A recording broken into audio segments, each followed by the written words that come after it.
Awesome. Well, today is our teaching call on fire. Um, Obviously, one of my favorite topics since I've built my brand around it at this point. Um, so there's a lot of activities that I want to do, and I know that people are kind of like busy, may or may not be able to do them. Um, so we are going to do some work with that energy today. So if you can make yourself available for that, that's great. I will maybe open with a little bit, and then we'll come back to some after I do some other teaching in a minute. So I'm just going to mute everybody for now. And yeah, I know it's a back-to-back week, so hopefully more folks will be able to show up. I know it can throw people off a little bit. So hey, Linnea, nice to see you. Awesome. I was just saying more folks will probably show up, and then you popped up. So hello. Great.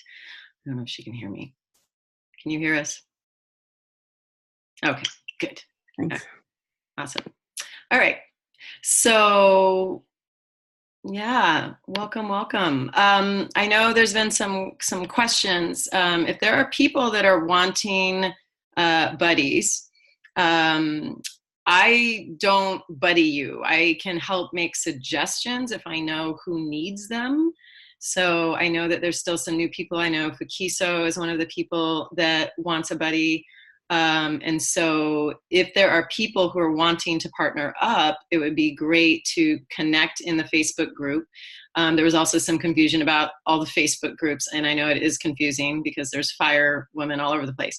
So there's Fire Women Retreat Facebook group, which is everyone that has been to the retreat is in that group. And then there's Fire Women Program group, which is a smaller group. And so that group consists of people who have been in the Fire Women program, either now or in the past. We keep them in there because they can keep being a part of the conversation. They've been in these teachings. They, so they may or may not engage actively. I think lately it's really been the people engaging has been people who are actively in the group. So just to clarify that, there are two different groups. So I know there was some confusion. That's a good place to mention if you want a buddy and start a thread or try to get to know people. That said, I know that we have at least one or maybe a couple of people that may not be on the Facebook and so may not be as active in there. So if you're wanting a buddy or if you're wanting a resource, then you've got to let me know because then I can let people know. So yeah, I want to make sure that you get that if you want it. And I believe that Fukiso is not the only person that wants a buddy. So are you wanting one too, Nirmala? Okay. Yeah, and I don't do Facebook, so I'm not in the Facebook group. So yeah, I think this is the only place I would really get a chance to let people know that I want a buddy. So I am totally open. Great. You and Fukiso are both in New York. And oh, cool. What I know about both of you, you actually might be a good fit for each other. So if you wanted to have a conversation and see if it feels like a fit, that would be my suggestion. Awesome. So I can connect you by email if one of you would do me the courtesy of just like pop me an email just so that I don't lose track of that, and I'll make an introduction so that you can do that. So that might be a way to go. And I know I had mentioned another person too, Fukiso. Also, she's not here right now, so I can find out if she wants that. So are there other people that are on now that need buddies, or are people good? I'm pretty sure Meg is buddied. I think Alice is buddied, right? Christina, I think you're buddied. Linnea, are you? That's something you're wanting, meeting? You're muted. What was that? Christina and I talk once in a while. Got it. Okay. So you feel good on that then? Yeah, I mean, I would like to talk a little bit more. I think it's partly me also not reaching out. Mm-hmm. We're both busy, and yeah, me maybe a little more depressed than she is. Oops. So yeah, or grieving, I should say. What a big year. And yeah, it is. You lost your mother this year, so that seems like a good fit in that way too. Yeah. Okay. So yeah, I'd be up for more conversations. So, yeah. okay, so that's good to know. And who else just joined us on the phone? Hi, it's Rachel. I'm on my lunch break at work, so I can only be here for 30 minutes, but I'm here. Okay, glad that you're here. Great. Yay. You're buddied up, right? You buddied up with someone? Yes, Sophia. Okay, Sophia. Great. So I'm just checking in with people just to see who has needs. And so if you're watching this on the recording, please let me know if you're needing a buddy. I want to make sure people get their needs met. All right. Well, hopefully I have cleared up a little bit of confusion that might be there.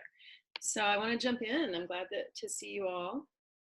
So, so the fire energy. I want to talk about the fire today. I can, I've had different points in my life where I know that I've felt super on fire, right? Where it's like that energy and that life force in me was like so doing exactly what I was meant to do in the world with the people I was meant to be with, that it's like every part of my whole being gets lit up. And so I imagine most of us have had some time in our lives where we felt that, and some maybe more than others, and I think a lot of times that happens when we're deep in our creativity, because we are creative beings. We're here to give something creatively. We're meant to do that, right? And so I want to talk about that life force today, and how I think it lives and moves in us, and share a little bit with you of my perspective on that. So I thought we would just start out with a little going inward and connecting with that fire. So Meg's driving. Don't close your eyes, Meg. Everybody else can take a minute and close your eyes. And just starting to deepen your breath. I know some people are in very cold places right now, so it might feel very cold on the outside. And so I want to really invite you to find that warmth, that warm core inside of you. Like where does that core part of you live, where there's that fire that's lit? There's a molten core in our earth. There's all this life force on the outside of that molten core, and that heat, that fire inside of the earth helps the earth to spin and to function and to provide life and to do what it does. And we are a reflection of that. We have that same thing. It might not look the same way. It might not express quite in the same way, but we all have that core inside of us. And so I invite you to take some deep breaths into that part of you that feels like that molten core, that feels like that fire burning inside from which your life force emanates. That part of you that propels you forward, that locomotes you in the world. And sometimes we feel like, oh man, my fire is so dim right now, or maybe my fire is going out. And our fire never goes out. It doesn't go out.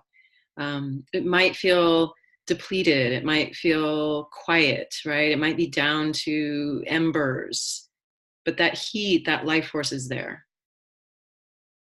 And so connecting into that place of that life force, that creative source that propels you to create what you are here to create in your life.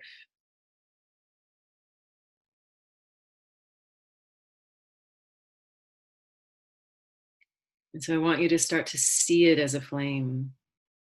If you haven't already, start really building that flame. Maybe you want to start to fan it a little bit. You could even do something physical with your hand, fanning that flame, fanning that fire, building that fire and that energy, and seeing it get brighter and feeling the warmth of it as it gets brighter. And just starting to see those flames start to flick and stretch and move throughout your body, right? Stretching to the outer perimeters of your body from that central core place. Those flames stretching down your legs, stretching all across your abdomen and around through your sacrum and your back. Those flames stretching out across your arms, down through your hands. And holding your hands out in the air, you can feel the energy in your hands, right? You can feel the energy in your feet connected to the floor. And so feeling and seeing that light, that flame, flicking all the way up your neck, up into your skull, up through every part of your upper body, and just filling you with that warm firelight, with that inner sun, what I like to call our deep sun. It's your deep sun inside of you.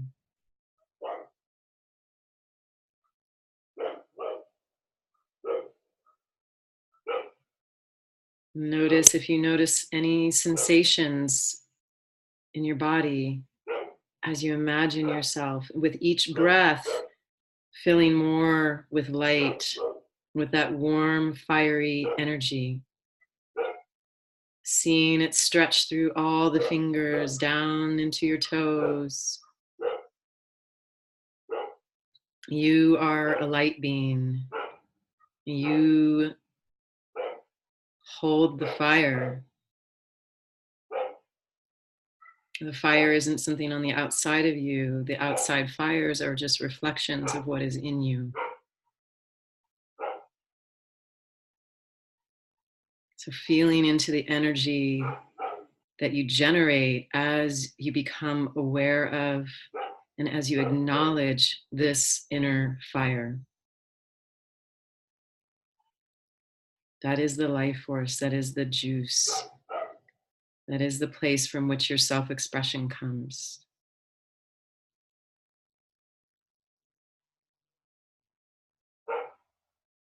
And just allowing it to fill you and nourish you with all of that beautiful energy of sexuality, of creation, of joy. Allow it to wash through and move through places that might feel like they're locked up, or places where you feel like you have blocks. And just allowing those flames of life force to move through anything that feels like it's been holding you back, holding you in a place you don't want to be in. And noticing that as you take each breath and as you bring in that oxygen, just like a fire on the outside, you can build it. You can make it bigger and brighter. You can carry that awareness with you every day in your life. If there's any part of your body that feels like it needs a little more touch of that flame, a little lick of that flame, send that energy there now. Feel it dancing in you. Fire dances. It's not a stagnant energy. It's a very active energy. And sometimes it sings and pops. Sometimes it sparks. And sometimes it's just a low rumble, a low crackle.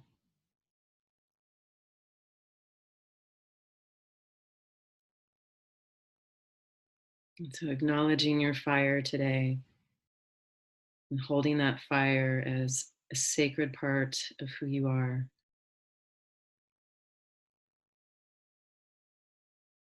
I invite you to place your hand on that place, that core place in your body where that fire is emanating from. And just breathe into it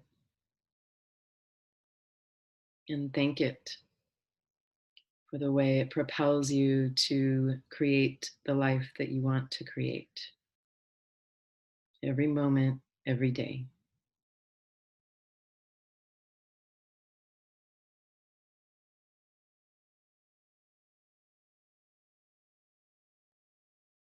And when you're ready, open your eyes and come back.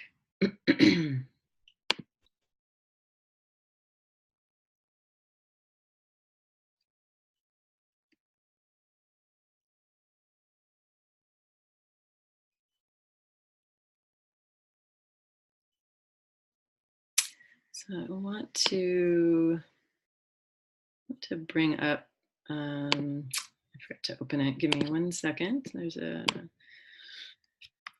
some images that I want to open.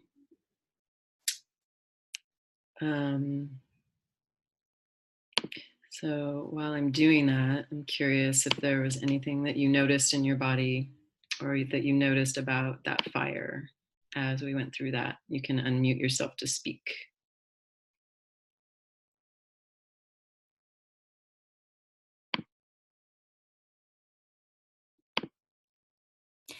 So I noticed that there were a lot of places that felt really cold and untouched by the fire. And there were places where the fire was really strong, and I felt like I was kind of consciously trying to take that fire to all these other places that felt really cold, but I was having a really hard time with that. And I think it's just because like I haven't really been feeling that fire a great deal. Like I feel like it comes to me in spurts, and it's mostly connected to my work, but it's not really in my relationship and my sex life. It's not really in all of the other places where I want it to be.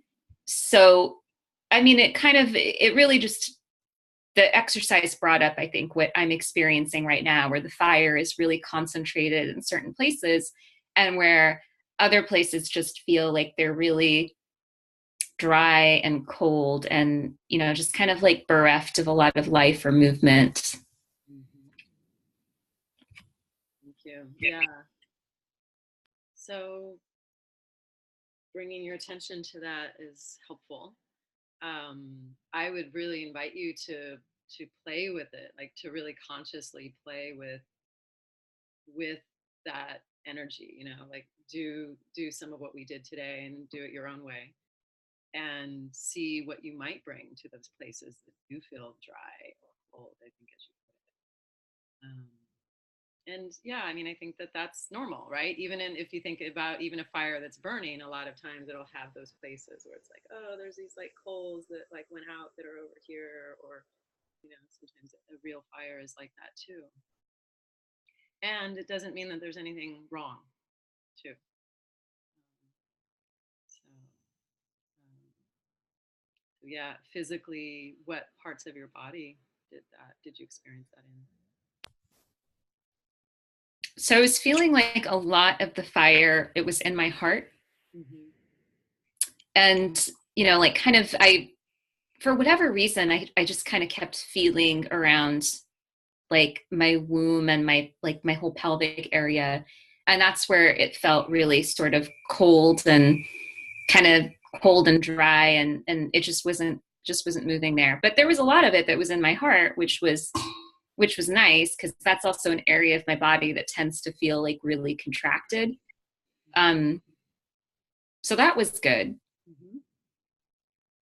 So yeah, I mean, I think that's interesting when that happens, and a lot of times it's like we almost get cut off at the waist, or some people are cut off at the neck, right? Where it's like, it's just like our energy is numb, or it's like tamped down in a way. It's not in its most alive state. And I think there's a lot of reasons why we shut that down. So that is the investigation here. It's like, why have you been shutting that energy down, or what outside of you has contributed to shutting it down? How related is that to the dynamics in your relationship, or your own relationship to your sexuality and your body right now, your pleasure? Are you experiencing pleasure? Are you cut off from that right now? A lot of times when we're cut off from our pleasure, then we're also cut off from the pleasure center, right? So I think that that would be a really good investigation. And I know that's part of why you're here. So I'm sure you're doing it, not to say you're not doing it.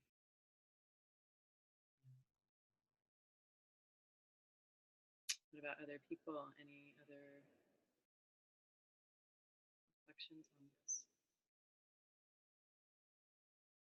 Yeah, I had a lot of pelvic floor work done this week in through a workshop, and awareness through movement, and then also through Rolfing. Mm-hmm. So a lot of accumulation of neck stuff with caring for my mom that I'm kind of shedding. Mm-hmm. And I just,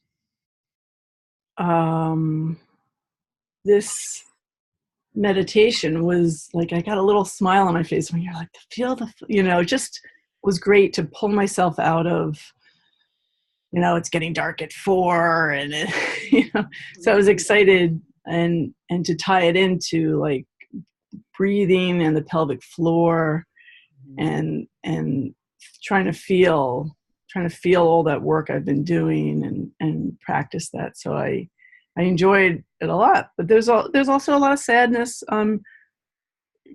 grieving my mom that we just talked about. And also when you're a caretaker, you're not necessarily caretaking yourself, and you're saying no to other things in your life because that's the way it is. And so that's like the sadness of that. I think I also feel that, and I feel like, wow, yeah. But I also am looking forward to changes in my life. So I'm in this limbo, and so that's what was brought up for me during this. Thank you. Yeah. I'm glad that it felt good. You need that. Yeah. Thanks. Yeah, I do. More. Yeah, more. We all need that more. You definitely need that more. And I think that piece is really important when we're giving ourselves away a lot. Whether it's like ways that we really want to be giving, or whether it's ways that we feel obligated to give, and or other reasons why we're giving. Sometimes there's a replenishment that needs to happen, and so for all of us, like looking at the things that replenish you. If you have not done a top 10 pleasure list, I would like you to do a top 10 pleasure list. What are the top 10 things that light up your fire, right? What are the top 10 things that when you are doing them, when you're in them, when you're in that place, that you lose track of time, you're not worried about other things, you're really fully present to them because they fulfill you so much. They bring you joy, they bring you pleasure. I can tell you cuddling my kittens is about at the top of my list right now, right? So it's like, it can be something that simple, just like cuddling the kittens. Like, I don't worry about what time it is when I'm in the kitten cuddle, I think for a lot of people, I've been asking people to do this for years and years, this exercise. And I think it's a good one to revisit frequently. And I would encourage you to make a beautiful art piece, or even just whatever, write out your list and post it somewhere where you're reminding yourself, like, these are the things that bring me pleasure. Have I done one of those today? Right? Because we should be doing things that bring us pleasure every single day. Mm-hmm. And, all these years I've been doing it, similar themes show up all the time. The themes of nature, right? Because nature replenishes us. Nature gives back to us. Nature is a place where we can resource when we feel depleted. So sometimes we need to remind ourselves, like, oh yeah, when's the last time I took a walk outside because it's winter and it's cold and I just like run from my car to the house or whatever. Or whatever the situation. We don't do that in California, but sometimes it's easy to forget that we need to be doing that does recharge us. Nature shows up. Creativity, creative pursuit always show up on people's lists. It's different for everyone, but again, it can be as simple as like smiling at children, and it can be, sex or, and sometimes people's work makes it onto their list, which is a beautiful thing. If your work brings you that much pleasure that it makes it onto your list, then that's a wonderful thing. It's not a requirement. Some people's work, that's not its function, but it, you know, it serves other things for them. So yeah. So I would like you all to do that, because that top 10 list is a way to stoke your fire. So in addition to like working with that energy and that, like that visual of it, work with the practices that you know you have in your life that build it. And if there are particular places in your body where, you know, as Nirmala said, might feel cold or might feel like they're not lit up the way you want, then really practice in your meditations and in your sexual practices that you're doing, sending that fiery energy to those parts so that they get nourished in another way. So I want to talk a little bit about how I think this energy works. If you all have read my book, you've seen it. And if you were on my webinar the other night, I talked about it, but I'm going to talk about it again because it bears repeating. So if it's a repeat, I apologize. And it's important because this really is a core part of my, it is my core model of sexuality, my core energy model of sexuality is what I call it. So when I really started to look at like, well, how does this energy really function? And how could I really like describe how I think that functions? This is how it really came. And it came through the idea of like the, like when you toss there's probably a name for it. What's the name for like the ripples when you toss a little stone into the water and then it ripples out? So I think that this model works that way. And so the core of our sexuality really is that energy. It is that fire. It's inside of us. It is not about somebody else. And I think a lot of times people think it's about somebody else. I mean, I'll have people say like, oh, I can't do your program right now because I don't have a partner. It's like, well, you don't need a partner, you know, to do the program. I mean, if you do have one, great. And that's certainly not a requirement to be paying attention to your sexuality. You all know that because you're here. So that core is the energy, and that energy, that fire gets expressed through many things, right? Through creativity, as we talked about, right? Through our laughter, through our bliss, through the ways in which we utilize our life force in the world, the things that we're passionate about and we care about, our expression of emotion, our expression of our own self-love, right? The ways in which we love and nourish ourselves. And it comes through sensation. It comes through the experience of pleasure and of ecstasy. There's so many ways that comes through us. And so that is the core. And if that part is depleted, then that's going to impact the rest of it, right? So from there is connection, right? And so we move into this place of connection with that energy, right? So that energy, so a lot of times people get confused between fire and desire, okay? So what's a good, trying to think if there's a good metaphor for this, right? The energy it is the energy itself. It's the fire itself. It's what is there, right? And then the desire is it's the movement of that energy, right? It's the pull of that energy towards something. And so that's the desire piece. We all experience desire, although some of us think like, oh, my desire is dead, right? I mean, if we're not wanting for anything in our lives, we're not moved towards anything, there is an issue with desire that needs to be addressed. Most of us have that somewhere in our lives. Even if we're not feeling intense sexual desire, we might be feeling it towards other things, right?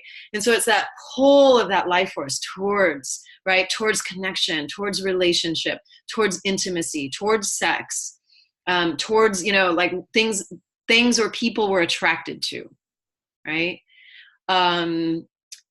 It's the vulnerability of that connection, right? The actions we take that feel vulnerable, right? Where we're moving towards someone, we're like shining our flame over there.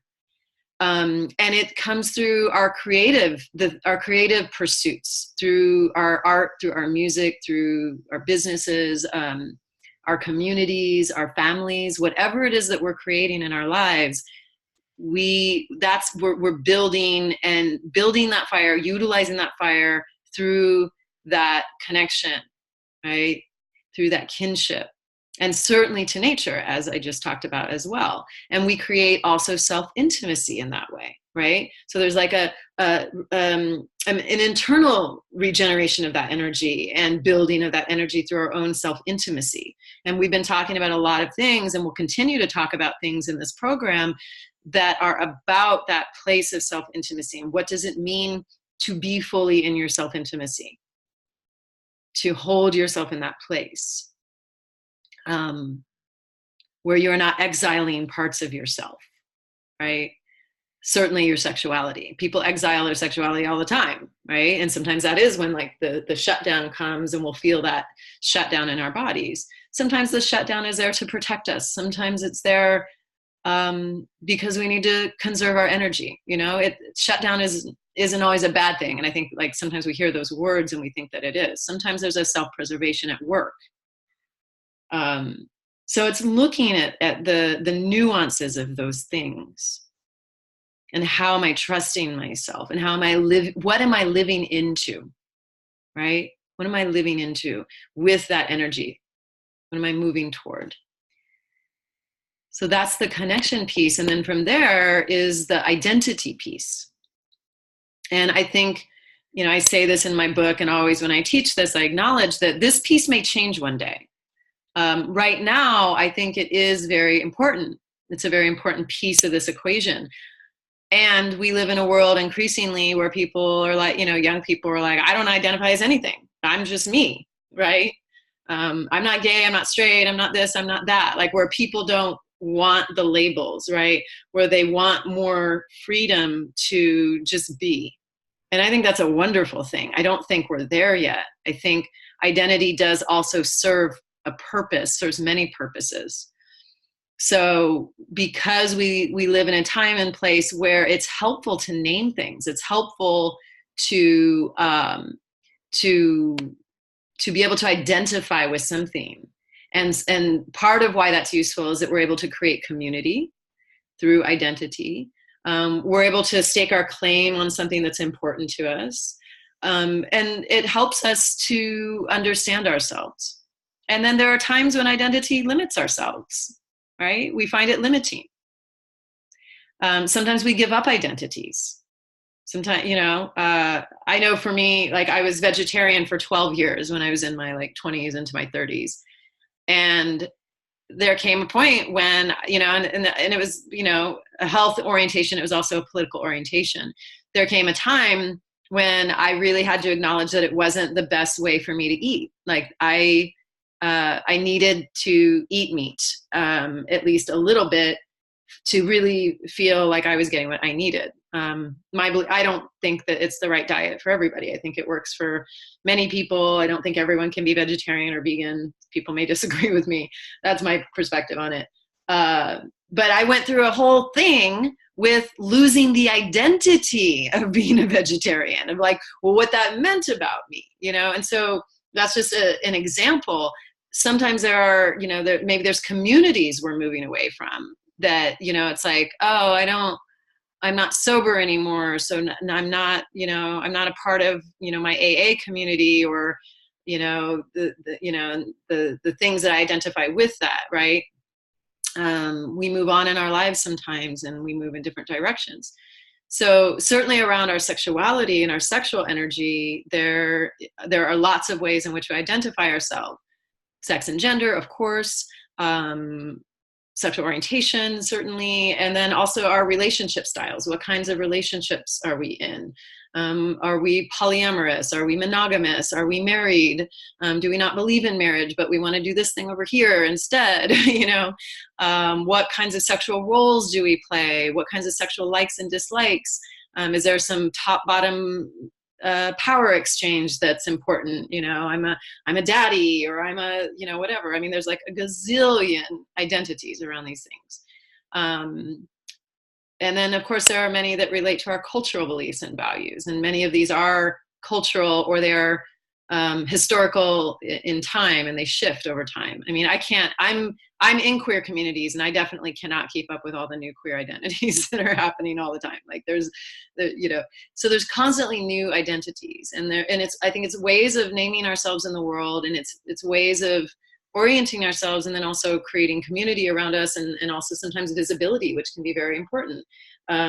Without gay and lesbian identities and bisexual and transgender identities, we wouldn't have made many of the strides that we have made in terms of human rights for LGBTQ communities, as an example. So I think that someday this one may change, but I think right now it's still important, and it is for many people a source of power.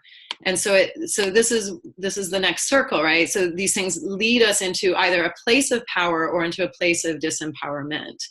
And so that power comes through our self-knowledge. It comes through feeling our own self-worth.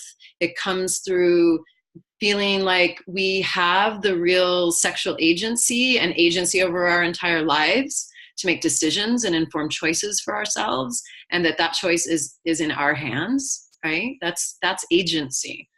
That we're not doing things where we are forsaking ourselves, right? Which is a disempowered approach to agency. That's a lack of agency. It's being authentic, like doing things that truly are authentic for us. It's the ways in which we build our own confidence through our own knowing, right? Through our willingness in the ways in which we show up in relationship and for ourselves and our bodies. And then there's, and also through skills. As we learn skills, that gives us a sense of power, right? And it gives us more confidence because we take more ownership over a thing that we have skill around. So, and then there's other ways in which that power can be used. It can be used to exploit or manipulate others through the sexualization of others or of ourselves, right? So are we exploiting ourselves? Are we using ourselves for gain in some other way? So I see this model as really a breath, right? So where there's like, it's like it's a full exchange of energy, right? That energy comes out like from that center of energy into that place of connection and identity and power, and then it also comes back in, right? From that place of power or disempowerment, it then impacts what's happening with our energy. And so again, where we feel like we have places like holes in our energy or places that don't feel as alive in our energy, looking at, well, what are some of the things here that might be impacting that? Are there ways in which I'm not really expressing my power and I'm not being authentic and true to myself, or I'm not feeling the agency that I need to feel? Are there ways that I'm being exploited or I'm exploiting myself? Are there pieces of my identity that I've exiled? Are there pieces of it that I don't understand? Are there ways that my connection to others is severed or feels unhealthy or feels like it's not giving back the way I need it to give back? So lots of things that then impact also our energy, right? And so it comes in, it goes out. It's like a breath. So that's how I see our fire.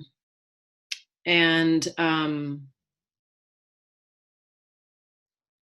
think there's different ways to look at it. This isn't like the only way to look at it. This is my way. So I'm just curious I'm going to pause here. If people have thoughts or questions about it, I want to answer them or talk about it.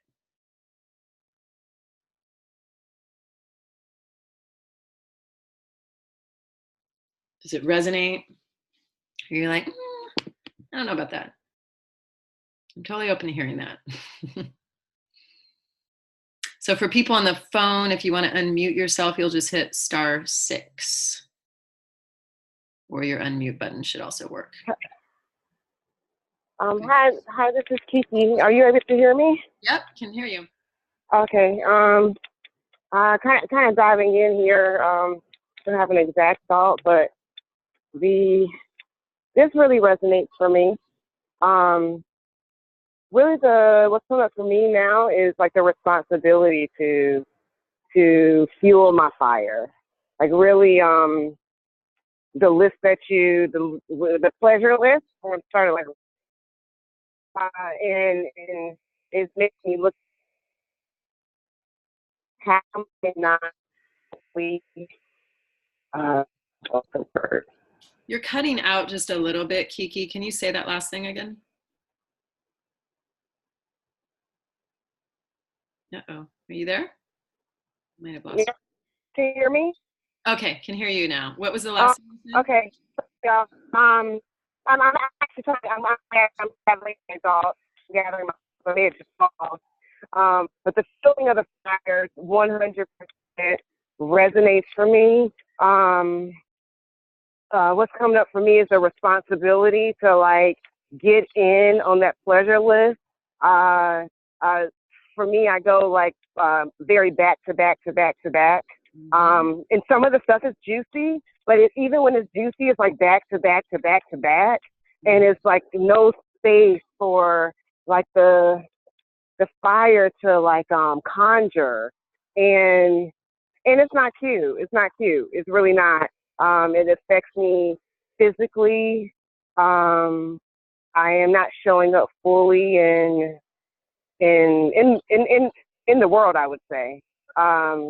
And it's also making me question in what ways am I? You said something about like putting your fire in places like that maybe don't need it, like just like looking at where my energy is going, and that's making me look at my love relationship, and I don't know what to say about that just yet, but my romantic relationship is definitely coming up when it comes to the fire, and it's just a place where really I can conjure myself, which is it's a hard look at. Mm-hmm. A hard look at for me. Yeah. I don't know if that makes sense, but that's where I am right now. Absolutely. Thank you. Yeah. Yeah. I mean, I think that pleasure list, it's really one of the easiest go-tos, right? Because it's like, we can all come up with some things, even if you don't come up with 10. And I do have people sometimes they're like, I can't think of 10. Then that's part of the issue, right? Is like, wow, I need more things in my life that bring me pleasure. Let me discover what those things are. Most of us have those things, but whether we're doing them or not is a whole other thing. But yeah, we're all living in this overscheduled world where our lives can feel like that, thing to thing to thing to thing, and there's no time to just really be with ourselves and love ourselves in the ways in which we need to be. So yeah, and it's like no one else is gonna stop the train. You have to be the one to stop the train. So yeah, it's like if you need to work out, but you're like, oh, I'm too busy to work out, and then you feel like crap every day, then you've got to be the one to say, no, I'm working out. I'm going to prioritize that. I'm going to make that happen. Right? Yeah. Absolutely. Yeah. Thank you. Anybody else? Hey, Paula.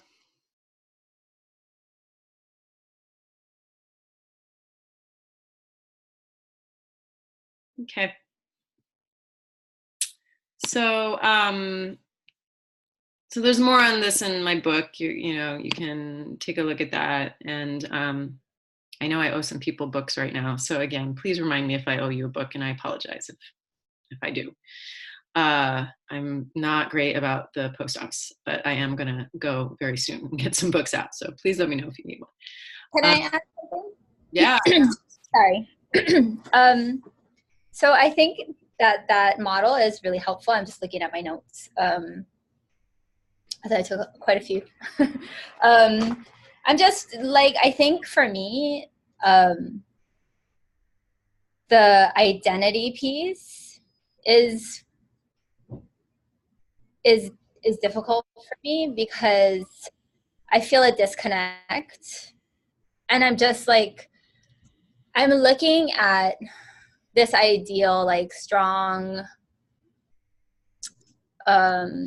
woman that I want to be, and seeing that it's kind of lonely. And I have like friends that are in those positions. Like, here in my surroundings now, and they say that it's lonely and that they have a lot of haters and that it's hard because, and then like, yeah, I just feel like my family doesn't really get it.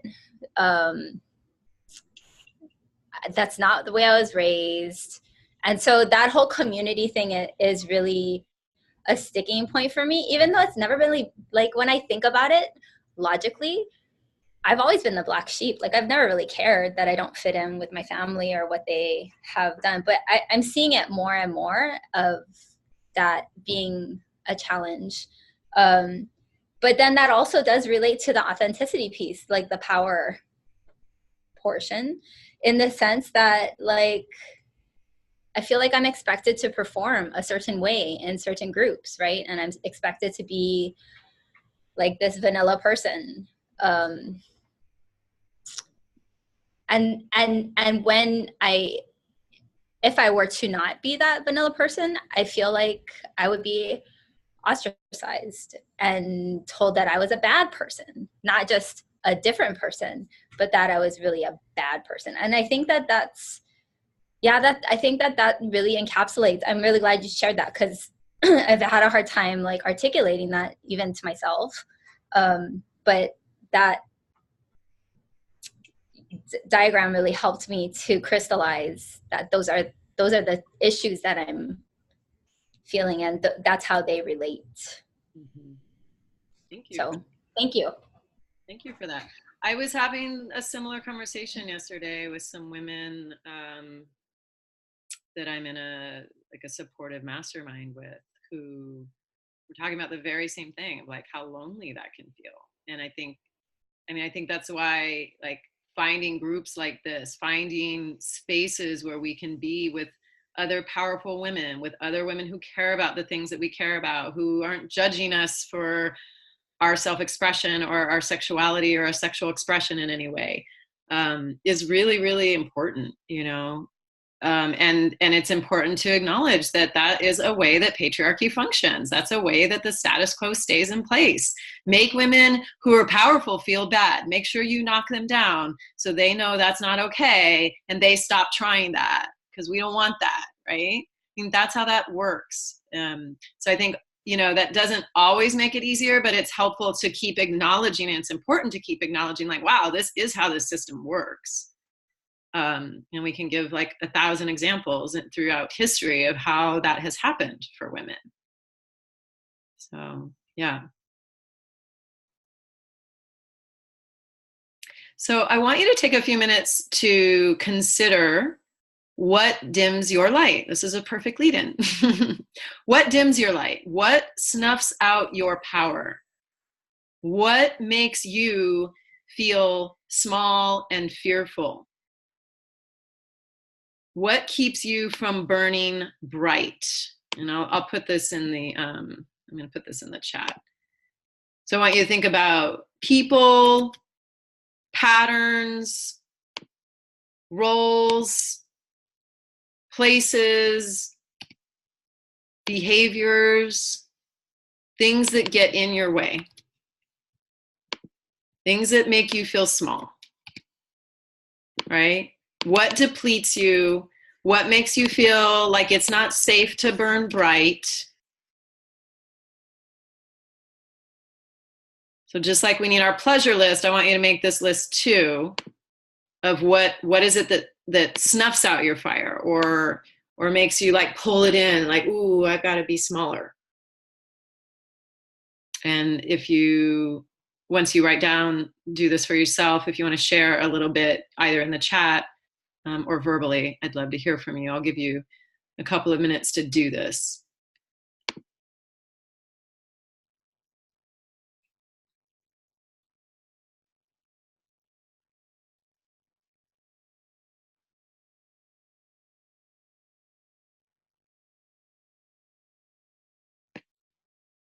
So Kiki, everyone is just writing right now.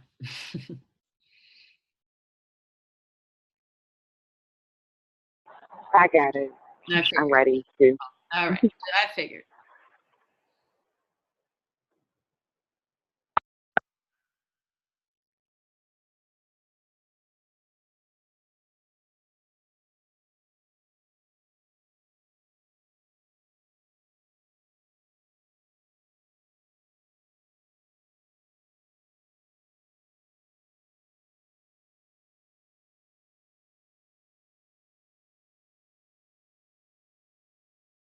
And there also might be things that don't necessarily snuff out or dim your fire, but there are things that when they come up, they are, maybe wherever they come from, like there's an expectation that they're going to do that. And maybe you have been able to push back, or just not succumb to allowing that to happen in some way, or maybe you've overcome them. Maybe there are things that used to do that, and that you've overcome. And that would be a great thing to inventory as well, either now or later. Because it's great to see our progress, or to see the places where we are able to be strong. And then to look at, well, what is it about that thing that I'm able to be strong in that, or I'm not allowing it to have that impact on me. How could I then apply some of that to maybe some of the other places where I feel more vulnerable to this? And we all have those places.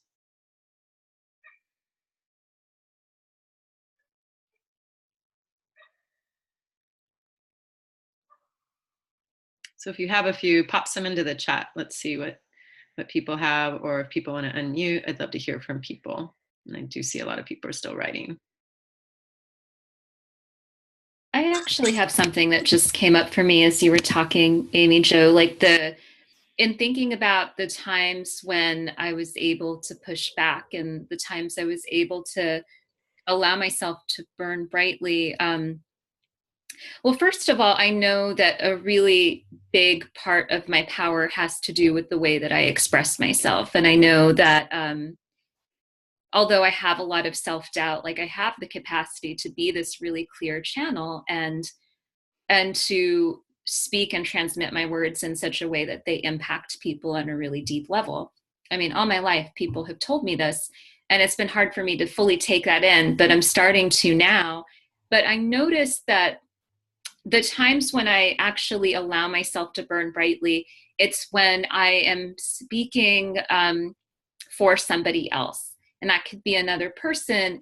It could be a group that's marginalized, but in a way it's not, I'm not doing it for myself. Like I feel a lot of passion and I feel a lot of fire if I'm speaking up for someone else who's not able to do that for themselves.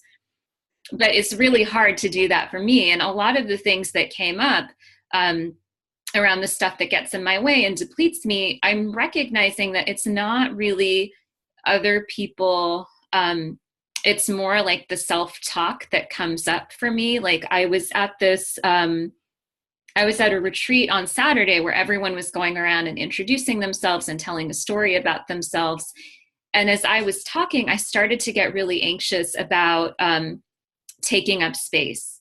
Like I was looking at the woman who was, she was the one who was holding the circle. And I was like, okay, she's not making eye contact. She's looking somewhere else. Does that mean I'm talking too much? She's going to ask me to shut the fuck up. So I basically cut myself off abruptly, even though I was in the midst of sharing something that was really important to me, because I was so expecting to be cut off in the middle. And that's something that happened to me a lot when I was younger. So I noticed the ways that I don't make space for myself. And it's almost like I'm anticipating that somebody else is going to come in and shut me down. And that actually doesn't really happen that often, but I'm constantly looking for the cues in my environment. And I struggle with this because I am traditionally someone who tends to make a lot of space for other people. And I'm starting to get into the practice of taking space as well. And that's still something that's really, really challenging for me. And it's also a place where I constantly dim my light, where I have those experiences where I'm in a room and I'm like, I should say something. And then the time passes and I didn't say anything and I didn't bring what I had to say into the room. And that kind of is a continual process that I think ends up making me feel smaller and smaller. But it's also hard to actually say something because then I get into that place of like anxiety where I just feel like I'm taking up too much space. So this is just like a dance I've been doing a lot in the last year. Like, when is it okay to take up space versus when is it necessary to actually make that space for someone else. So that's just something I've really been looking at, and I've been trying to kind of catch my patterns and notice, like, when am I actually when am I operating on like these very old assumptions as opposed to reading the room and what's really happening right here and now. That's an important practice. And yeah, I would say for any of you that are accustomed to being afraid to take up too much space, which is common, I think, for a lot of us, to practice it. Yeah, to actively take up space, to actively decide, I'm going to be the first one to speak, to actively say, no, I'm not going to cut myself off. I'm going to tell this whole story. To also actively, if somebody interrupts you, to say, wait a minute, I was not finished. I'd like to finish. You know, like to really own it and take it. And whatever, you might have the like, oh my God, they're going to think I'm a bitch. Oh, well, then let them think you're a bitch. Like, you're not. You get to take up space. You know, you have every right to do that in the world. And again, this is such a way that women are kept small. So it's such a good example. I'm glad that you're bringing this up, and that you're catching it. I mean, that is the practice. That is the practice. That's the way. You know, are there some times when we talk a little too much? Sure, like whatever. Like everybody has those. Like, is that the end of the world? Is it a big deal? It's really not at the end of the day. If you think about it, you know. Oh well. Oh, my story went on a little too long. Oh well. You know. I've had those moments. We all, you know, I'm sure many of us have those moments. Yeah. Thank you. So some people writing in here, Linnea, not listening to my heart, listening to my mind and not my heart. Yeah, okay, would love to hear more. Alice had to go.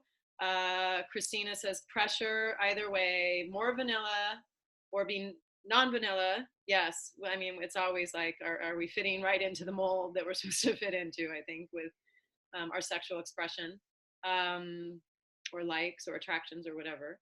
Social vanilla gatherings, other people, really fear, maybe it's not as bad as I think, hurting other people. I don't know what you mean by that. Being the source of hurt or being mistaken for being the source. Okay, so that like fear that I'm going to hurt somebody, you know, or someone thinks I'm the one that did it. And so then you like pull yourself in. That's what I'm getting. Expectations around performance. Not paying enough attention to regenerating my pleasure. It's a good list. Anything you want to say about it? You or Linnea, who popped things in there? I think when I was talking about the hurting other people, I think just recently we had a play session with a sub, and I thought it was amazing and super fun. And my husband was like, that was really weird and I didn't really like it. And he had to talk through a bunch of issues. And one of the issues was like that I had triggered something that his ex-wife had done to him. And so that's what I was referring to. Like, it wasn't me that hurt him, but his, like, I'm having to deal with a trigger that I didn't install. And just like feeling like, yeah, so like I feel a lot more trepidatious at the moment, even though he's like, oh, that was such a growing experience. And I feel like it was really helpful for me to have to go through that in order to move forward. And then like, I'm just like, brakes. That's where I feel like I'm just putting on the brakes, because that was traumatic for me to feel like I hurt you or be mistaken for your ex-wife. So yeah. And so I think, you know, you have to go through your feelings about that. And I would really encourage you not to put the brakes, right? Because that's exactly what happens all the time in relationships, where people care about each other and they're actually listening and paying attention, and they don't want to just roll past whatever happened that didn't feel good for their partner. But what will happen often is it's like, oh my gosh, a hurt happened, whether it's sexual or emotional or whatever. Oh my gosh, a hurt happened. That feels bad. I don't want to have that happen again. So I'm just going to not even try. And then what happens over time? People just grow apart, or they feel less passion, or they feel less connection because they've disengaged. Yeah. So I really want to encourage you to trust his response, that he's like, that was important. I'm glad we went through that. Thank you for helping. And let's continue to have some fun. You know, like, you got to have fun. It doesn't need to rain on your parade that you had a good time. Yeah, I think that's the part that I have a hard time with, though. And the thing that I've struggled with from being like a very young person, like a teenager, is the sense that I'm responsible for the man's security of himself. Like, if I flirt with someone else, then it somehow harms my partner. Or if he feels at any way insecure about us together, it's not a him issue. It's a I'm not giving him enough reassurance kind of issue. And so that trigger for him triggered in me this sense of like, oh my gosh, I better stay small and not push, because, and yeah, it feels like I'm reverting. Like, I'm just like, oh, I'm just going to stay small because I don't want that to happen again. And that's my kuleana. That's the Hawaiian word for responsibility, my kuleana. So, but I can see it for what it actually is, but it's just really hard for me. Yeah, I mean, it's great that he has the self-awareness. I mean, he sounds like such a self-aware guy compared to a lot of men. You know, not to say that men by nature are not self-aware, but I think a lot of men, they aren't doing the looking that I see that women do a little bit more frequently. Let's put it that way. You know, that he's self-aware enough to see that and then to address it is awesome, right? You know, there's things that are going to trigger us in sex. That's just true for all of us. You know, sometimes we are like, oh, like I was having a good time, and then all of a sudden this thing happened, you know, and I didn't want it to happen, but it did, you know. And so he also could have just been quiet and not talked about it, but he chose to build more intimacy with you and be honest and connect with you about that. You don't need to take responsibility for it. He actually took responsibility. I mean, that's the great thing, is that actually did happen. So you have a chance to rewrite it. So I'm just going to keep encouraging you to do that. Thank you. Yeah. I think the thing that resonates with me also when you're saying that is just that, like, what he's always told me is that when you're vulnerable, you're going to get hurt. Like, I'm going to hurt you. You're going to hurt me. It's going to be, and we're going to work through it. We're going to work through it every time, as long as we keep talking. So yeah, I think maybe I just needed to say it out loud and see how it was connecting. I'm glad you did. Thank you. Anyone else want to share on this? What gets in the way of your fire?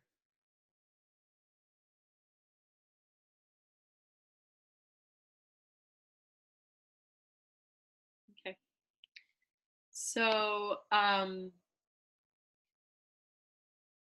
so point being, you know, in all of this, not point, I mean, there's lots of points, many points. But one of the big ones, right, is that this is so linked, our sexual energy and how we're working with that energy is so linked to our sexual power, which is linked to our overall power, right? Many people try to, you know, or not even try to, they just do. They're like stuffing away their sexuality. They're not addressing it. They're pushing it to the side, and they're not connecting to it or allowing it to be the fullness of what it is, and trying to be fully in their full power. And you cannot do that. It's intrinsic to your power. You can't shut down like the core of who you are and then think that you're going to like be in a full state of personal power.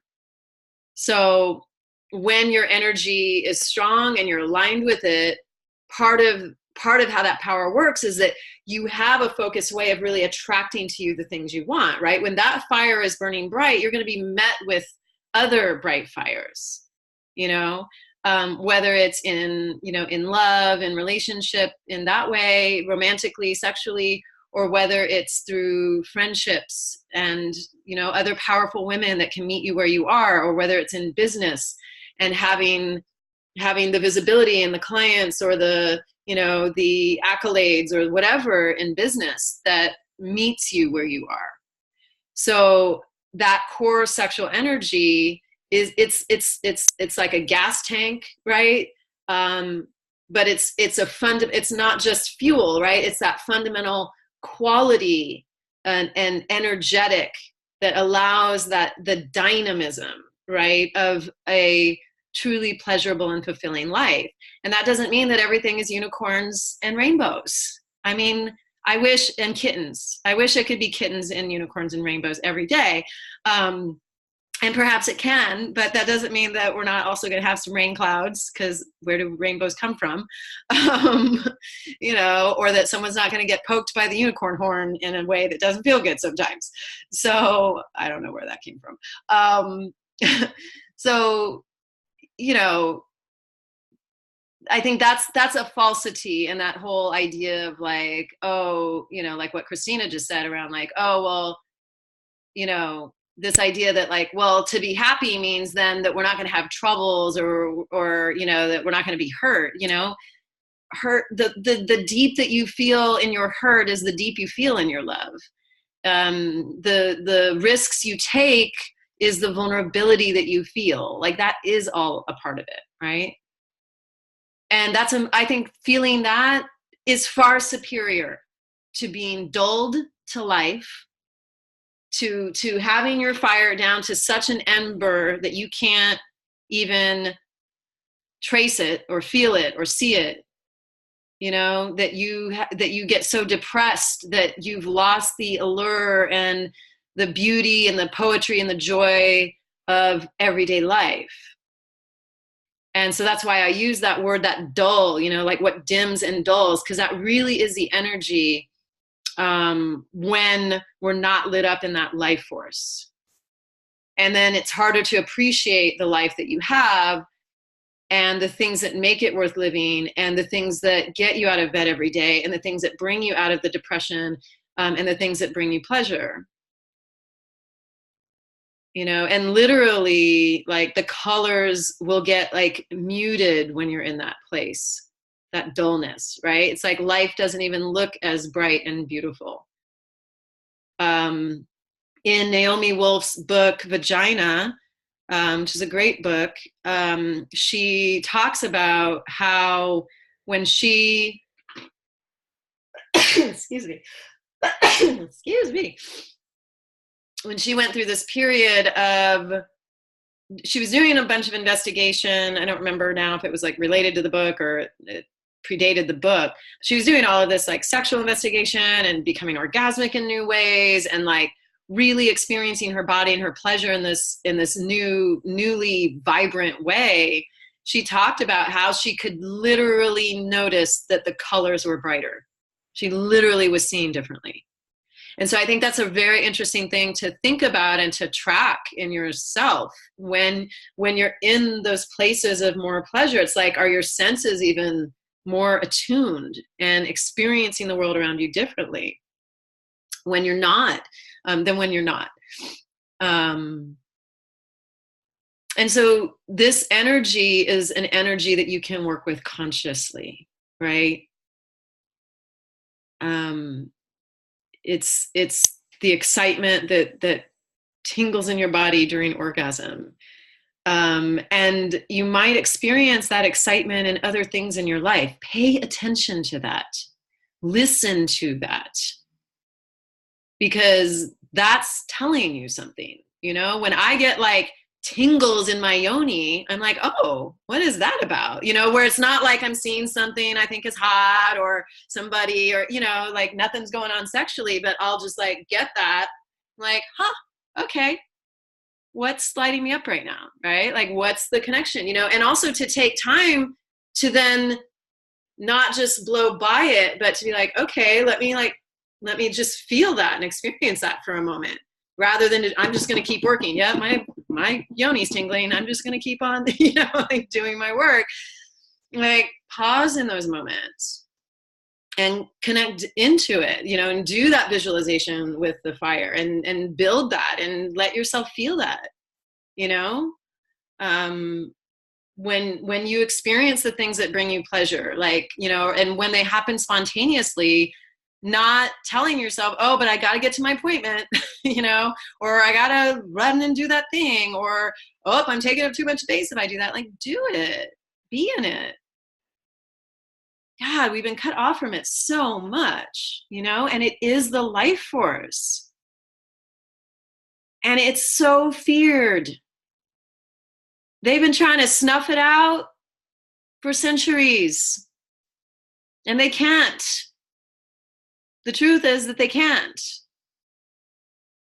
You know, they can burn us at the stakes, they can do all the things that they've done, but they cannot kill that fire.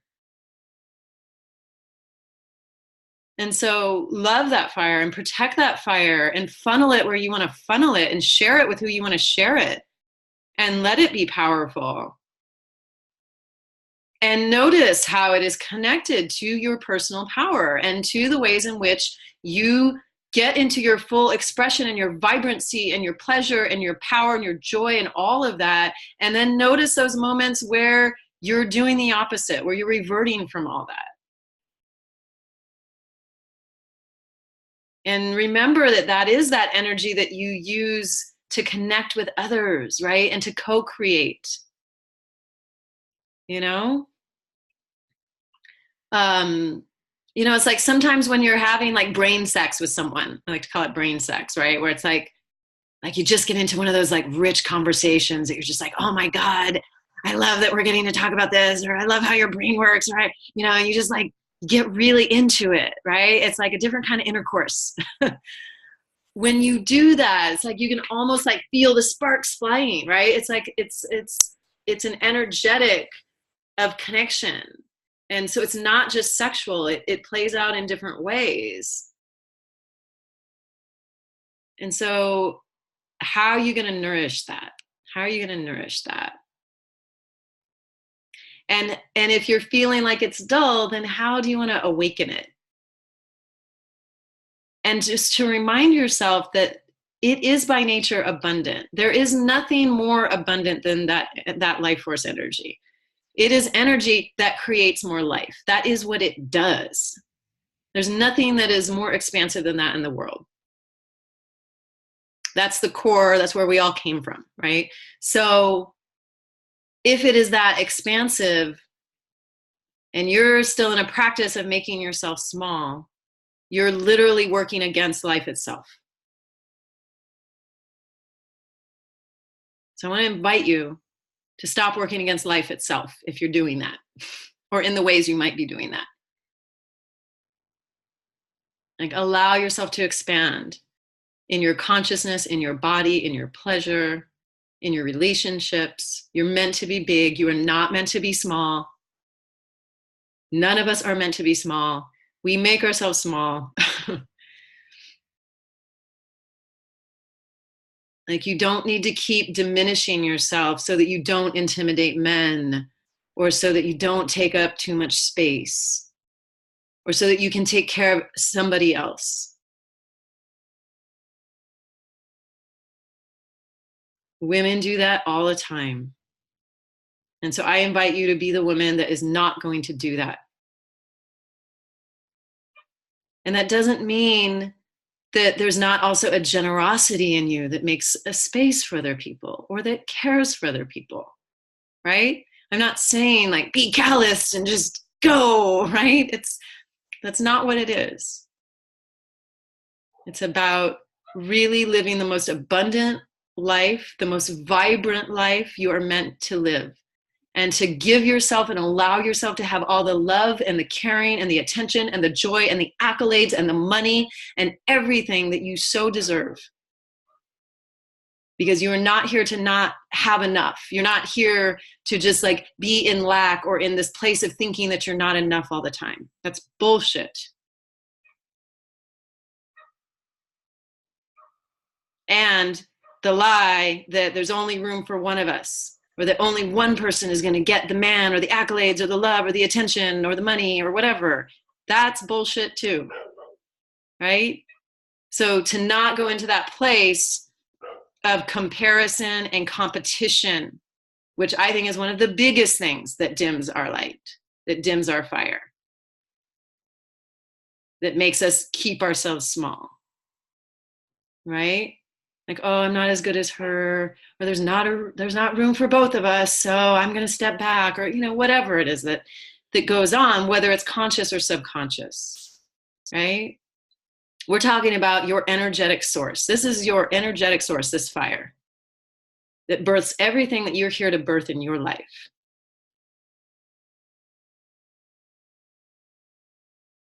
Do you think your creator wants you to make that small? Oh, live a little smaller. Don't be that big now.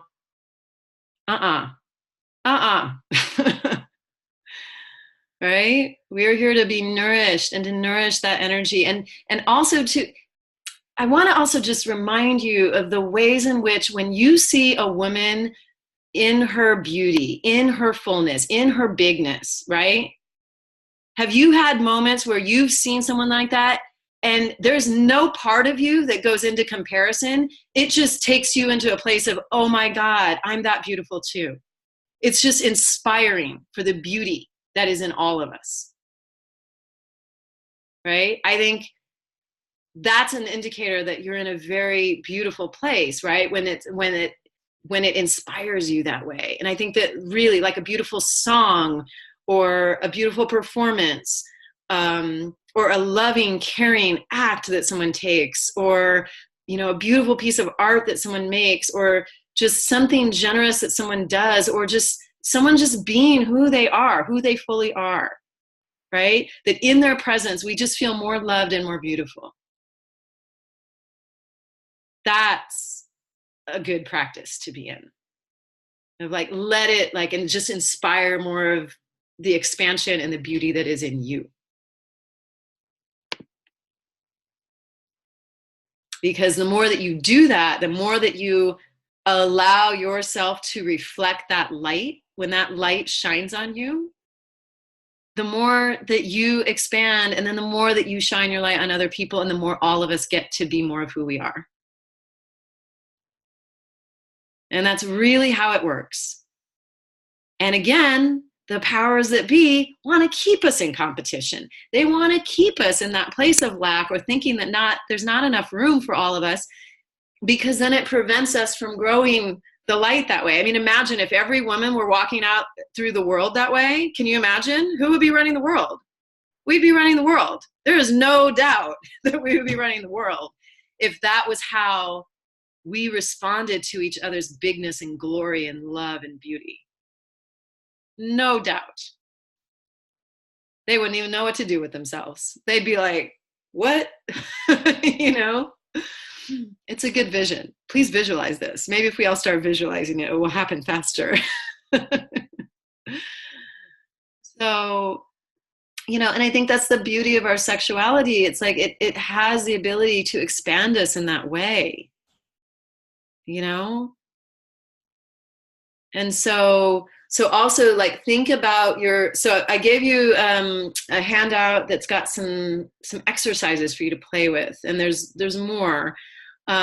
Play with your second chakra, right? Your sexual chakra, like that part of your body where your womb space is, whether there's a womb there or not, right? Where your sexual and reproductive organs are. Swinging your hips a little more, like moving more when you walk. Like a lot of times we're so locked up in our hips that we're stiff when we walk, right? We don't even allow that. So like allowing that, right? I like to play with letting my genitals lead sometimes. You know how men do that? Like men do that a lot, right? It's like literally, like their dicks are leading them around. Like some men walk that way. You'd see it. Practice that. Like play with that. Just have some fun with that. Like, okay, if my yoni was really leading, what would that feel like? What would that look like? You know? But really playing with the energy that's there. If you're really locked up in your hips, you know, like do hip openers, do squats. So one of the things I suggested in that handout is that you do a squat. And maybe we'll start with a squat in our next call. So like when you squat, and again, if you have like issues with your knees, you know, be mindful of your knees. Sometimes you might need pillows under your heels or not to go as low or whatever. But when you squat, it opens up your entire pelvic floor, right? You can't be like clenched and shut down in the same way when you're in a squat, right? It's like it just by nature will open that. And so it's a very good practice to do on a regular basis. I love to squat. And if you think about it, in many parts of the world, it's a position that people will sit in, right? People will sit that way in fields, picking food. Sometimes you'll see in different cultures, people will just like sit in squats on like street corners and chat with each other, and have a cigarette. Like it's a very like primordial position for the body. And I like to think of like when you're in a squat, it's like my genitals are having a conversation with the earth, right? They're right there with each other, it's like, hi. So it's also like very grounding as well as very opening. So that's something to play with. Playing with other kinds of hip openers.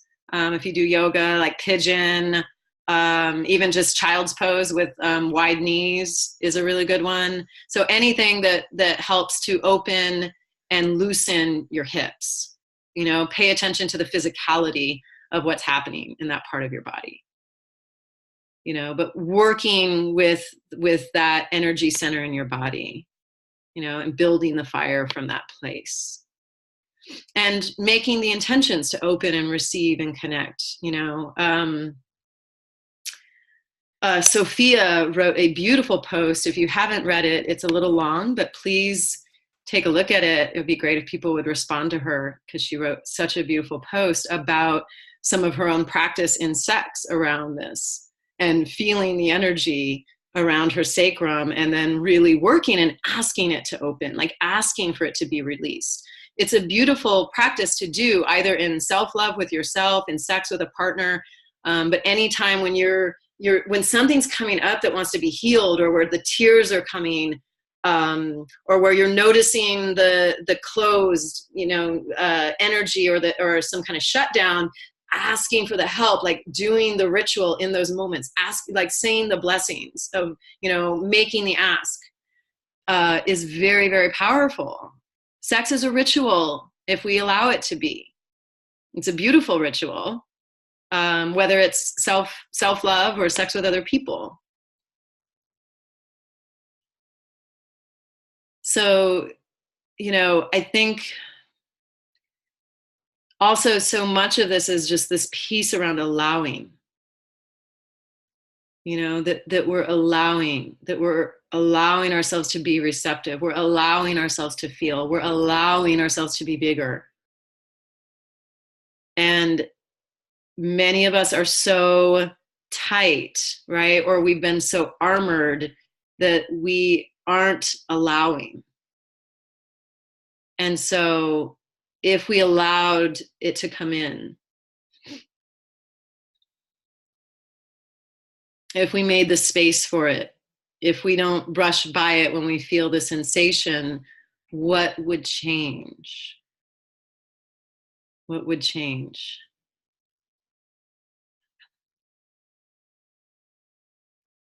And I think that sometimes with this, it's important to say that, and we talk about this a little bit at Fire Women Retreat when we get into the wild woman.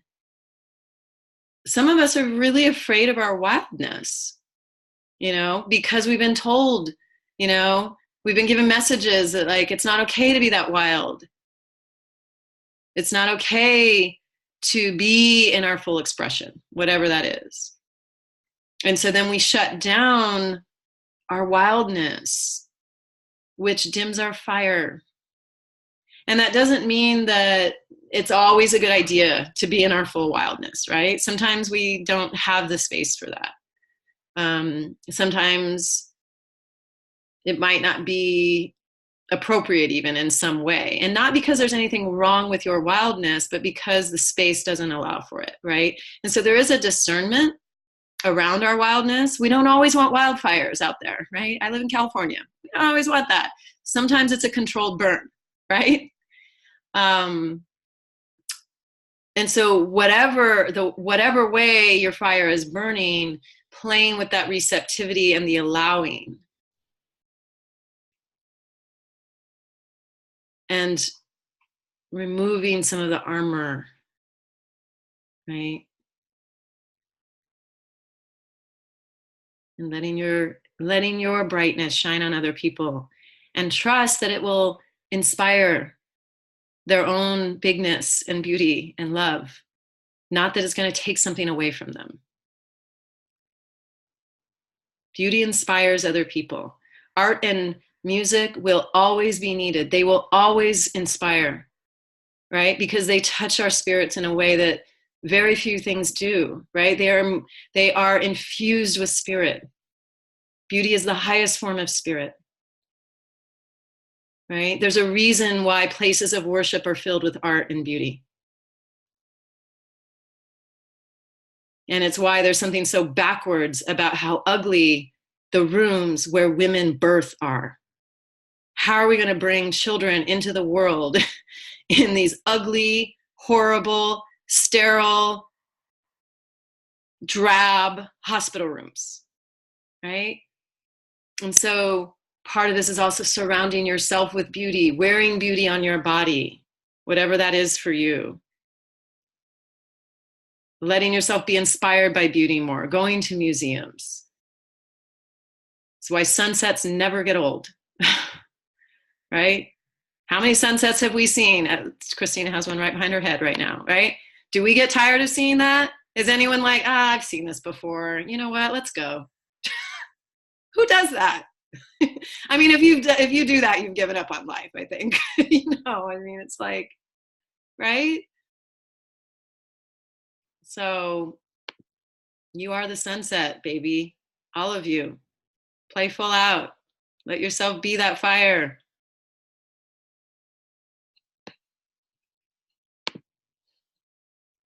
I'll pause for comments and then we'll close out.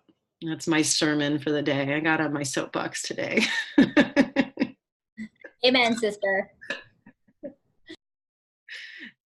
A woman. Beautiful. Thank you. Yeah.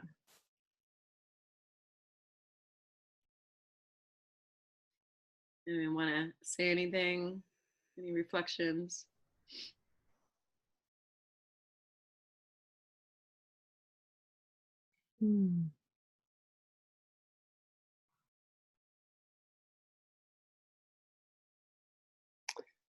It's like reminding us what we have right here. It's not over there, it's right here. And it's so easy to forget when we're in the moment, or all the social pressures and cues and patterns and everything, but all of that is right here, and thank you for the reminder, the huge reminder, what we have. And it's like, I've been listening to so many inspirational talks lately, and it's like, we're just passing through. Why not make it the best life we have, And so thank you. You're welcome. Paula, did you want to say something?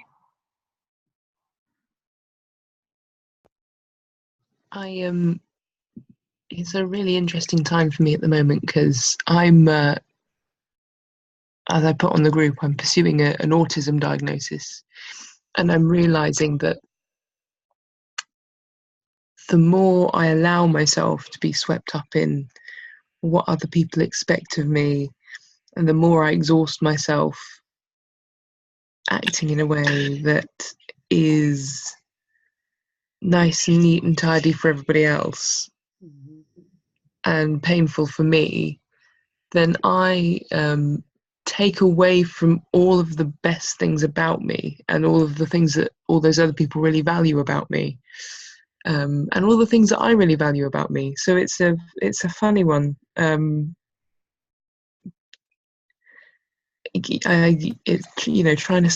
Starting to tell people, no, I have limitations here, and that is fine. That's what it is. It's so hard, and people are very. I was talking to my best friend the other day, who is just wonderful with everything I throw at her, and I said, I say these things sometimes because autism is a word that people can connect to, and a bridge to understanding my experience. And instead of a lot of the time, instead of going, oh, and that opening up a conversation about needs, you have to kind of navigate this thing where they try and tell you that that's bad, and that no, there's nothing wrong with you, and no, that's not what I think of you.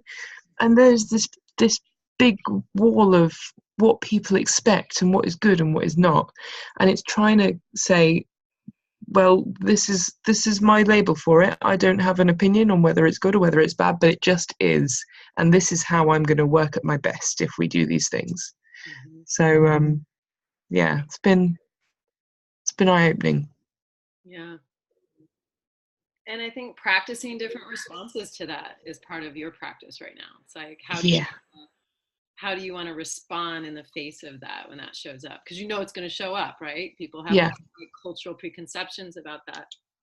So make it a game. Just make it fun. Just like, okay, here it is again. Okay, let me try this one. Like, I would just like try on different ones, you know, but whatever feels good in your spirit to like speak your truth in that moment. Yeah. No, I'm not taking that on from you. Thank you. Like, this isn't good or bad. Yeah. This is just different. This is how I express in the world, which might be a little different. So yeah. Mm-hmm. We have a hard time with difference. We don't do well with it often. Yeah. Both in your country and ours. Yeah. Stiff upper lip and all that. Yeah, and maybe it's not the stiff upper lip. Yeah, it's like, just like maybe it's more vulnerability, you know, but in the right ways or the right places that don't put yourself at risk unnecessarily, right? Which I know we're talking about. You know, yeah. That's key. So. Yeah. Yeah. Thank you. All right, my loves. Thank you. Thank you all so much. Glad you were here. We'll be back same time in 2 weeks for our community call, and then we'll take a few weeks off over the holiday, and then in January we're doing our I'm going to do the New Year's ritual, which you will all be invited to. So we're going to do that New Year's ritual. We also will do for people who started with voice, we'll do a closure ritual here. You're all invited to come. It doesn't matter where you're on the program. It's up to you if you want to be there or not. I made notes about this in the portal about that. So we'll be doing those things in January. There will be some special calls in February, and then we'll start back with voice in March. I'm pretty sure is how that's going to go. So just take a look at the schedule, and again, if anyone needs buddies, let me know, and I will help you with that. And I'm sending you a lot of love.